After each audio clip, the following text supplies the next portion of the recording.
In exactly 128 days, the simple, corrugated cardboard box used to ship your product into Europe, it could actually make your entire global supply chain illegal. Yeah, it really is a massive shift. The box has basically gone from being, well, a piece of trash you just break down and recycle Yeah. to a highly regulated vehicle of compliance data. Right. And today is Sunday, April 5th, 2026, and there is an absolute legal earthquake about to hit the logistics world. Definitely. I mean, it's keeping people up at night. Oh, I bet. And that is exactly what we're getting into today, because whether you're, say, a regulatory affairs manager prepping for a big meeting tomorrow, or an e-commerce seller shipping to the EU, or just, an insanely curious learner fascinated by global supply chains, this affects you. It touches everything. It really does. So for this deep dive, we're using a highly detailed briefing document titled 128 Days to PPWR, What Actually Changes on 12 August 2026. Which is an incredibly timely source considering the deadline. Exactly. So our mission today is to slice through all the panic, the confusion, and the dense legal jargon surrounding this regulation. We want to separate the immediate compliance risks from the future sustainability goals. Right, because conflating the two is where a lot of companies are panicking right now. Totally. So you know exactly what is changing in 128 days. Okay, let's unpack this. What actually is the PPWR? So PPWR stands for the Packaging and Packaging Waste Regulation. And more specifically, we're talking about Regulation EU 2025-40. Okay. The ink officially dried on this when it entered into force back on February 11th, 2025. Right, almost a year and a half ago. Exactly. But the critical date, the one that has supply chain managers just staring at the ceiling at 3 a.m. right now, is 18 months after that entry into force. Right. Which lands us squarely on August 12th, 2026. Right, 128 days from today. But, before we get into the granular details of what happens on that exact date, we really have to understand why the rules are changing at all. Yeah, the historical context is crucial here. Because, this isn't the first time the EU has regulated packaging. The old framework was the Packaging and Packaging Waste Directive, right? Yeah, the 1994 directive, 9462 EC if you really want the technical citation, but the absolute key word there is directive. Right, directive versus regulation. Exactly. That single word is responsible for the absolute chaos companies have been dealing with for decades. Because of how directives actually function in European law, it's basically like sitting down to play a board game, but every player at the table is allowed to write their own rule book. Oh, that's a great way to put it. Yeah, so it makes it literally impossible for a brand to design a single box for the whole European market. If we connect this to the bigger picture, in the EU, a directive sets a unified goal, right? But all 27 member states have to legally transpose that goal into their own national parliaments. So they get to decide exactly how to achieve it locally. Exactly, which created a completely chaotic compliance patchwork. And the briefing document gives some incredibly vivid examples of this nightmare. Like, take France, for instance. Oh, France is a perfect example with the AGC law. Right. If you sell there, you have to put the Tryman logo and the InfoTry sorting instructions on your packaging. And France's InfoTry isn't just, a tiny little green leaf icon you tuck into the corner. No, not at all. It's a strict, multi-part set of sorting instructions. Yeah, it eats up so much valuable visual real estate on the box. And then you look at Italy. Right. Italy passed DLG's 152/2006, and that mandated very specific Italian disposal text and material identification codes. And crucially, it all had to be in Italian. Right. Yes, exactly. Which is wild. Imagine trying to fit English marketing copy, French sorting symbols, and Italian disposal text on like a tiny 2-inch lip balm carton. It's physically impossible. Yeah. And then Spain jumped in with RD 1055/2022, requiring their own fraction and container identification markings. Oh, wow. And Germany required you to register all your packaging tonnage in its LUCID system under the VERPAC-G law. So everybody was doing their own thing. So the single market wasn't really a single market when it came to packaging. Exactly. Harmonization isn't just about making things look tidy. It's about removing friction from the EU single market while tightening environmental standards. Right. Because if you had to halt your production line to swap out artwork just because a box for Paris couldn't legally be sold in Rome, that's a massive financial friction. It was breaking the system. So the solution is Regulation EU 2025-40, the PPWR. Because unlike a directive, a regulation acts like almost like a unified software update, right? One hard-coded system for everyone. Precisely. It applies directly and uniformly across all 27 member states. It bypasses the local parliaments entirely to create true harmonization. Which sounds like an absolute dream scenario, one box to rule them all. It does, but I have to warn you, the transition is where the friction temporarily spikes, and that's what we're seeing right Right, now. because the reality is that not all these unified rules arrive at the exact same time, which leads us directly to the core urgency of this deep dive. The cliff edge? Yes, the 128 days away cliff edge. What exactly becomes legally enforceable on August 12th, 2026?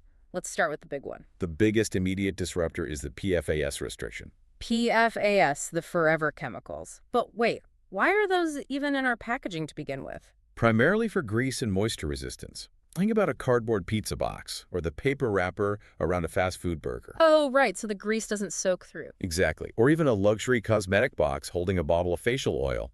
Historically, manufacturers treated that paper with PFAS so the oils wouldn't bleed through and ruin the packaging.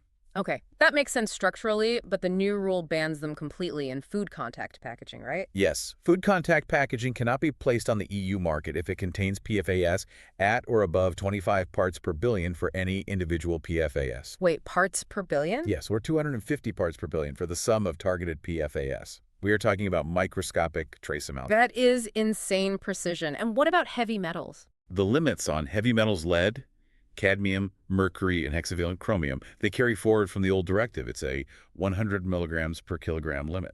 Okay, but back to the PFAS for a second. With limits that microscopic, you'd need highly sophisticated lab testing just to verify it. You do. And the crucial point here, the thing companies are missing, is that there is absolutely no transition period for this. None. None. On August 12th, it is a hard stop. You cannot sell through your old inventory if it breaches that threshold. Wow, so you're saying a company has to test every single food contact variation for PFAS in 128 days. Legally, yes. But lab testing alone can take weeks, let alone finding a new supplier who can actually guarantee a PFAS-free barrier. I know. But if your packaging touches food, and you don't have the lab data proving it's under that threshold, it's illegal to place it on the market in August. That is an immediate supply chain bottleneck. But looking at the briefing, the real legal trap isn't just the chemical makeup, it's the paperwork proving it. Yes, the Declaration of Conformity, or DOC. Yeah. This is a monumental shift in liability. Right, Article 21, what does this actually require? Under the new rules, every single packaging type needs a written self-declaration. It has to use the specific model found in Annex 8 of the regulation. Okay, so a standardized form. Right. And it confirms the packaging meets all sustainability requirements from Articles 5 through 12. Importers must hold it. Wait, so let me ground this in reality. Let's say I'm a UK skincare brand. I manufacture my cream in London, source my jars from China, and ship inventory to an Amazon FBA warehouse in Germany. Okay, classic e-commerce setup. Do I need a signed declaration of conformity for the actual outer corrugated shipping box, Andy the little cardboard product carton inside, Andy the actual glass jar holding the cream? Yes, every single distinct packaging format needs its own DOC. That is, wow. And here's the kicker under Article 21. If an importer or distributor's brand is on the box, they legally become the manufacturer in the eyes of the EU. Wait, really? So if I'm a distributor in Munich and I import 1,000 units from London, the minute my brand name goes on that carton, the EU considers ME the manufacturer. Exactly. You must issue the DOC yourself. But how can a small distributor verify a Chinese factory's chemical makeup to the tune of 25 parts per billion? They have to hound their supply chain. It's a total shift from vague virtue signaling, slapping a green leaf on a box, to rigid, verifiable compliance. And there's no exemption for smaller companies. No general exemption for small or micro businesses for these core obligations. Yeah. If you sell into the EU, no matter where you are based, this applies to you. That is massive.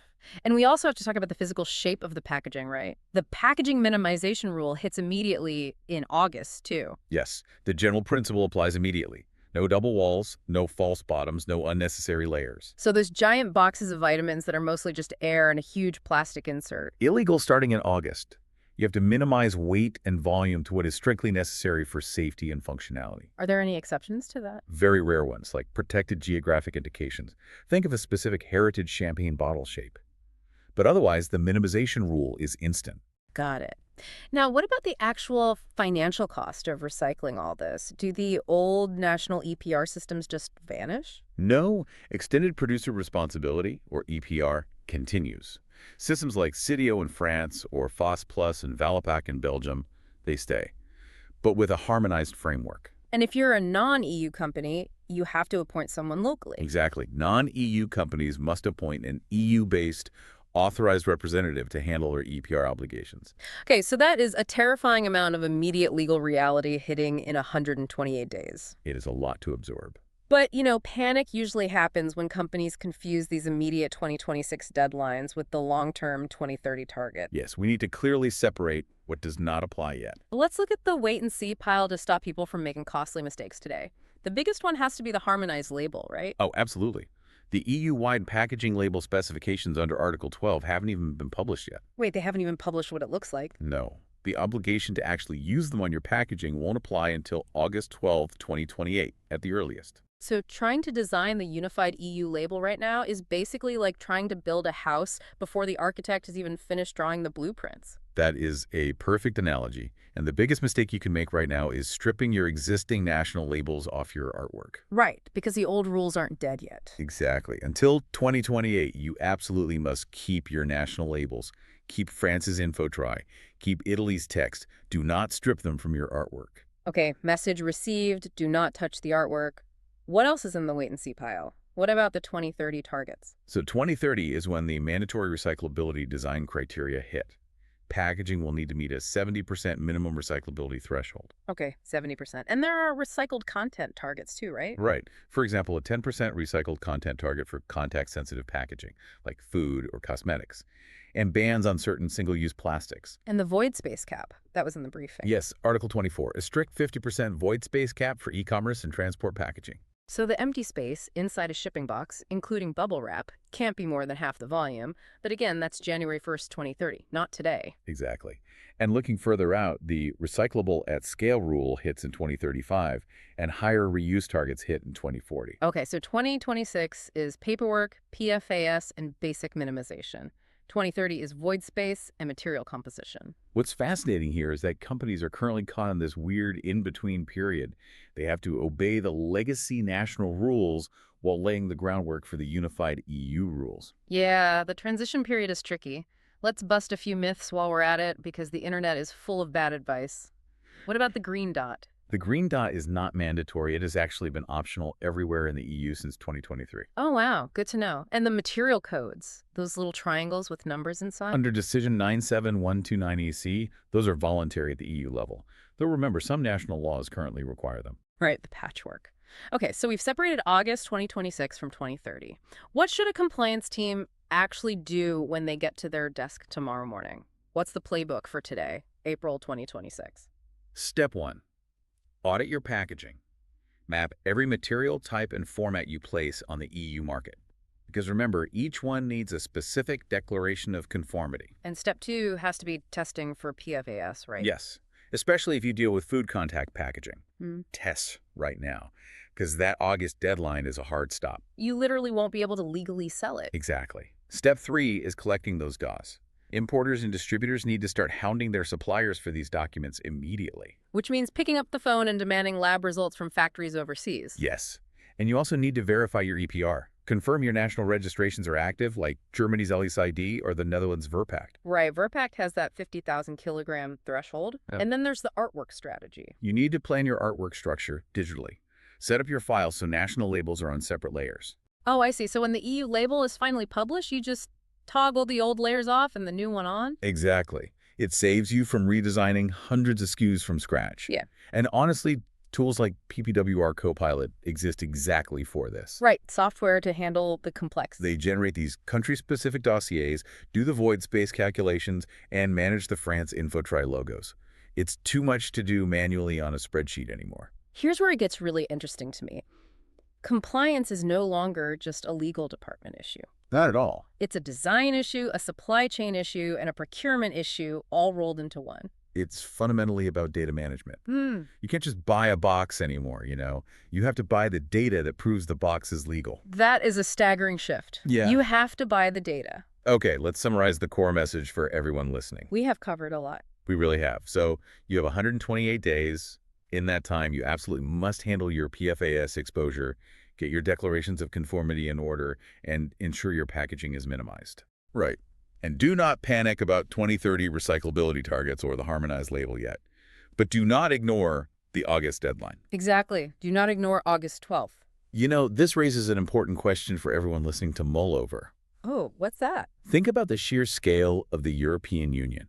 It's one of the largest consumer markets on Earth. Definitely. If the EU successfully forces every global supplier, from massive U.S. tech companies to small UK cosmetic brands, to track their packaging at this granular level, does the PPWR essentially become the de facto packaging law for the entire world? Oh, wow. The Brussels effect. Exactly. Once a manufacturer changes their entire global supply chain to legally sell in Paris and Berlin, won't that just become the new global standard? Are they really going to maintain a separate, less compliant packaging line just for the rest of the world? I mean, probably not. It's just too expensive to run two separate supply chains. That is a fascinating thought to leave on. Thank you so much for joining us on this deep dive. And to you listening, if you know someone currently staring down a packaging supply chain issue, share this with them. We'll catch you next time.